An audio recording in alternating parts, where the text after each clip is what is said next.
A continuación realizaremos la prueba del modus tollens, otra de las reglas derivadas de nuestro cálculo deductivo, así como un ejemplo de un uso muy sencillo de esta regla para ver en qué situaciones no puede ser más práctica.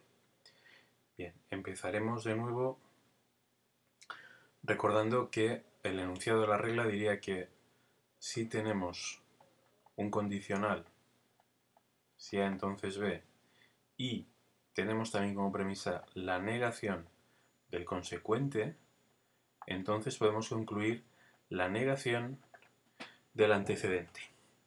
Puesto en forma de argumento, tendríamos, de nuevo, de ser cierto que entonces B y de ser cierto que no B, de ahí se deriva no A.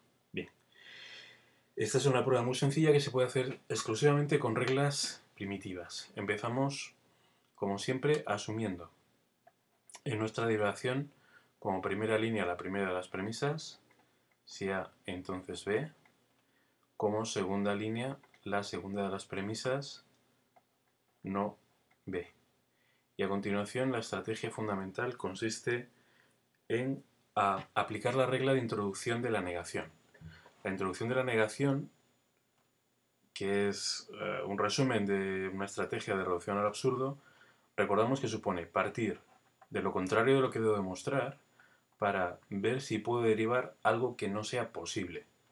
Algo que no sea posible en lógica quiere decir algo que es una contradicción, por ejemplo B y no B. Puesto que B y no B es imposible, entonces lo que concluye esta regla es que no puede ser cierto que A. Justamente lo que tenemos que demostrar es no A, por lo tanto, en la línea 3 asumimos como premisa adicional, asumimos como premisa adicional A. Señalamos que es una premisa. En la línea 4, a partir de A, tenemos que tratar de derivar una contradicción. Como es obvio, la contradicción la tenemos en los elementos que nos faltan. Nos hace falta B y no B. Justamente tenemos aquí B, tenemos aquí no B. Lo único que tenemos que hacer, por lo tanto, es eliminar ese condicional. Bien, pues procedemos en la línea 4 a eliminar el condicional. Tenemos B por eliminación del condicional en las líneas 1 y 3. En la línea 5 formulamos expresamente la contradicción. Aunque estén ahí B y no B, hay que formular expresamente esta contradicción. Tenemos, por tanto, B y no B por introducción de la conjunción en las líneas 2 y 4. Y ahora que tenemos la contradicción, podemos introducir la negación, lo cual nos permite cancelar esa premisa adicional y tenemos en 6, por lo tanto, no A por introducción de la negación dadas las líneas 2 a 5. Justamente esto era lo que queríamos demostrar y hemos cancelado los supuestos adicionales. Bien, esta regla nos permite manejar los condicionales de forma un poco más sencilla que solamente con las reglas primitivas, sobre todo cuando manejamos el condicional junto con negaciones. De manera que, por ejemplo, si quisiéramos hacer una derivación del estilo de lo siguiente, supongamos que tenemos que si A entonces B, no B,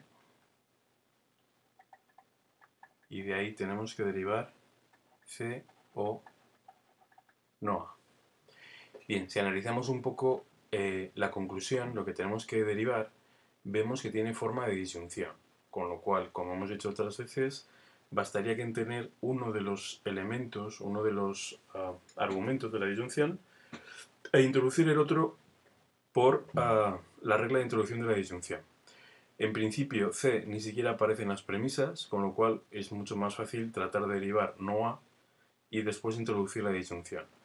A tampoco aparece, pero vemos que podríamos derivar no A de manera inmediata. de manera que partiríamos de 1. A implica B, premisa del argumento. 2, tenemos no B como premisa del argumento.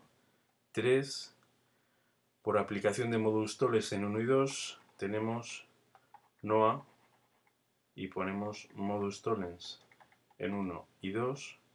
4, C o no A por introducción de la disyunción en 3. En este caso no hemos utilizado premisas adicionales, no ha sido necesario, simplemente tenemos lo que queríamos demostrar de manera directa partiendo solamente de las premisas del argumento. Y eso es todo con respecto al modus tollens.